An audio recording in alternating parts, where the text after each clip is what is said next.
Hi, I'm Lanny, and this is Preserving Today. Okay, today I want to talk about fermentation as food preservation. Something that really bothers me online is when I hear people say that fermentation is not a form of food preservation. And it seems weird that I would actually have seen this happen, but I literally commented on somebody's question, what's your favorite form of food preservation? Everyone's like canning, pressure canning, dehydrating.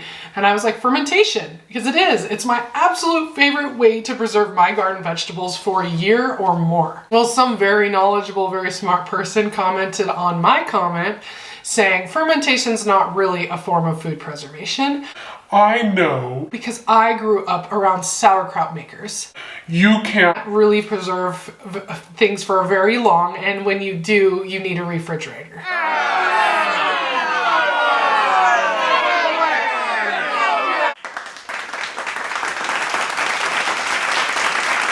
And so that, to me, is the epitome of what people might think about fermentation.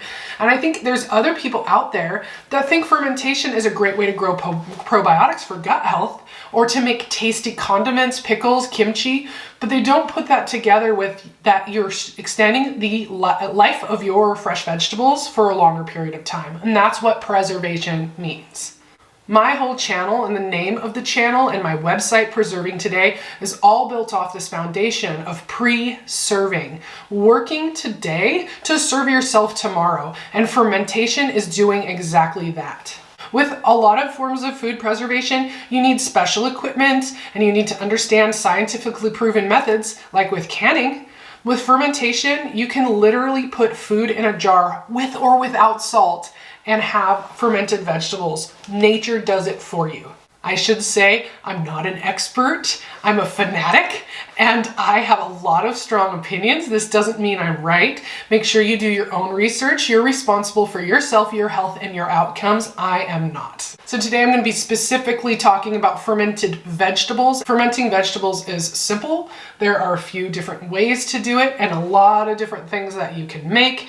You can make pickles from cucumbers, you can ferment salsa, you can make sauerkraut from cabbage, and there's a few different ways to do those things. You can watch a lot of my other videos where I show you how I make specific recipes, like my taqueria mix or my sauerkraut video, which I'll make sure to link to those other fermented vegetables videos in the video description. And I also have a fermentation playlist, which makes things easy as well. When you ferment something, you do that at room temperature. And then at a point where you think your fermented vegetable tastes the best, you want to slow the fermentation process down or almost stop it. And you do that by moving it to a cold storage location. Now for us in the developed world, the majority of us are going to have a refrigerator in our house, and that could be our preferred method of cold storage, but it doesn't have to be. You could have a root cellar or a really cold room in your house, a bunker buried underground, or even a clay pot that you put your stuff in that you bury underground. Some people keep their fermented vegetables or even store their potatoes over winter in a ditch that's built next to their well, which the well water will help keep things cool even in the summer. So it's up to you. Humans have been preserving food through fermentation since before recorded history. Things like kimchi and sauerkraut, sausages and cheese, milk kefir, the grain fermentation for yeast and leavening bread, of course.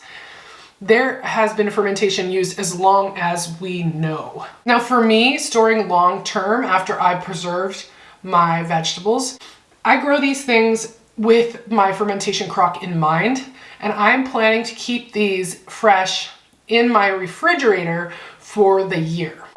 We are fortunate enough to have a second refrigerator in our basement, and that was intentional for this purpose. Now, something to keep in mind is fermented vegetables are a living food. So even in cold refrigerator temperatures, 38, 40 degrees, they're going to continue to change, evolve, and develop and transform. So the sauerkraut that you eat from your refrigerator 30 days after you put it in the jar on your counter and then moved it to your fridge is going to be very different sauerkraut than you eat 365 days later, right before you harvest your cabbage again. And you're finishing that last jar in your refrigerator. And for kraut, the way that changes changes is with color. This is still pretty young kraut. This is the last of my cabbages from October, and it's January now. So it's just been a few months. It stays lighter in color, stays pretty crispy still, but it definitely tastes like sauerkraut and it's really tangy. If we're eating this right before harvesting our next cabbage, the end of next summer, this is going to be mushier, darker in color. The flavors will be a little bit muted. The acidic profile won't be as sharp and exciting, and it's still really, really good. It still has nutrition and it still has flavor. It's still valid. So I would hope if you choose to preserve vegetables this way, that you'll learn to love that variation and that development and that change, and how the way your sauerkraut tastes today moves you through the seasons and through the years. And you'll start to look forward to that specific summer sauerkraut with that extra crunch, or that's over a year old, that's soft and mushy and almost dissolves in your mouth. So some tips I have for storing ferments for a long time. So you're going to ferment your food following any instructions that you can find, or doing it intuitively. Ferment your food on your counter for the amount of time until you get a really good taste and texture. And then to try to stop that ferment, move it to your refrigerator. Keep it in cold storage. But more than that, you want to start with the freshest vegetables possible. The fresher the vegetables, the better the crunch, the texture, the flavor, everything that you get from fermentation. If you can't, fine. Doesn't mean you can't ferment stuff. But if you're able to grow your own food and preserve it this way, or go to the farmer's market, the day after something was harvested, or even go to the grocery store and buy something that is grown locally and in season in your area, do it then. It's also important that you maintain your brine level. If there's any evaporation in your jars in your refrigerator over time, just peek at them and make sure that the liquid is pretty much above the food.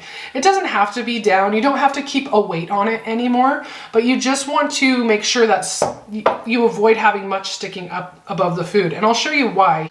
What you really try to avoid is mold. And this beautiful jar of pickles, a whole half gallon of wonderful sized, some of the smaller ones, has grown mold. And if you look here, you can see some of the mold is growing on the side of the jar, and some is growing on one of the pickles that's sticking up out of the jar. And there's these cloudy little patches that are farther under the brine. Now, there's a few schools of thought. Some people say scrape this off and eat it anyway. Other people say absolutely do not eat this. Mold has legs, it has roots, it's gonna go down into your jar and invisibly be there, and there's spores. And okay, so I don't know the answer. I say you do you. Scrape the mold off and smell this and look at it, and if it's grossing you out, throw it away or feed it, maybe don't feed it to chickens if it's moldy. Put it in your compost, right? But if it doesn't gross you out and you think it's going to taste good, and you scrape the first layer off of it and everything under it looks good, and the stuff under it is not still a good texture and a flavor, then you probably could eat it. Again, I'm no health expert, and I'm not solving the mystery of if mold has legs or what spores are like, and I don't have a microscope. I'm just saying that if we didn't have anything else to eat, and it was like end of times situation or old times situation, I would totally pull the mold off this and eat it. But if I have 6 half gallons left still, and it's grossing me out that day for whatever reason, or the pickles are mushy, I might throw it away. When I'm done with this video, I'm just gonna scrape this mold off and taste one of the pickles that are down farther in the brine and decide if I wanna keep it or not. Now with fermentation, a lot of people talk about how salt is so important. Salt is what's gonna preserve the food. Salt is gonna inhibit the growth of bad bacteria. It's so important that you need to get your scale out and measure it so you're getting exactly 2% salt to your brine to make it perfect. Okay, I do not agree with this at all if you can't tell by the way I'm talking. It's okay if you want to do that. If you feel good being super precise, if you like your recipes like that where they don't have any variation, awesome. If you're trying to start a business and you want it to be exactly the same for every customer, it makes sense to weigh stuff like that. But for my home kitchen, I don't measure the salt like that. I do it in tablespoons. I make a brine to the saltiness of my taste, because actually salt is not necessary for the fermentation process to take place. It does 2 things that I'm aware of. 1, the salt helps maintain the crunchiness, the texture of the pickles, the sauerkraut, whatever you're making. And 2, salt helps flavor. Also, salt is really good for us. I want salt in these things because I even call it nature's Gatorade. If I'm not feeling well, I can gargle with this salt. I can drink it if I'm low on electrolytes. It's got probiotics, salt, good filtered water. Like, all good things. But if for some reason you're trying to avoid salt, or if you just want to test it out, or if you didn't have salt, you can absolutely still ferment. Salt does help inhibit bad bacterial growth initially in fermentation, but after 2, maybe 3 days, depending on the temperature in your house, your fermentation process is taking place. It's changing it into an acidic environment, and those microbes that are growing are the things that are going to be protecting this from the bad bacteria growing, not the salt. So I would recommend to not get hung up on specific details unless that's your personality. If you can't improvise at all and you want to follow the rules of an expert, go for that. But that is not my personality at all. I want to experiment and I want to see how things work for me, how I can bend the rules of things and see what kind of outcome I get so that I can fit it better into my lifestyle. And fermenting the way I do has done that exactly for us. Now my most prized possession here in the kitchen, and one of my oldest ferments that I still have on hand, is this salsa. I made this salsa at our last house before we moved to our homestead. This is over 5 years old at this point. Salsa, if you don't know, fermented salsa is really, really easy to make. I am planning on doing a video though here shortly of fermented salsa. So what I see here, as you can see, all of the chunks of food in there are kind of the same color. It's kind of like an army green situation. It's a little squishy looking. It's not the most appetizing food or salsa I've ever seen. It's not vibrant and fresh, but to think that this is not moldy and it's not bad, it's not rancid, and it's been in my refrigerator for 5 years is so cool to me. I would have definitely eaten this salsa faster. I've made other salsa and eaten that. I'm keeping this one as an experiment to see how far I can go with it because that's fun to me. Everybody has a weird hobby. So when I have workshops here on my homestead or even online, I like to taste this in front of people and allow them to taste it if they'd like to see what a 5-year-old salsa is like. Oh, it's very acidic. And this did have originally lime in it, but it's acidic like vinegar now. But it still tastes like salsa. I would absolutely put that on a taco. It's not very spicy, and that's just because we made it pretty mild because I have kids.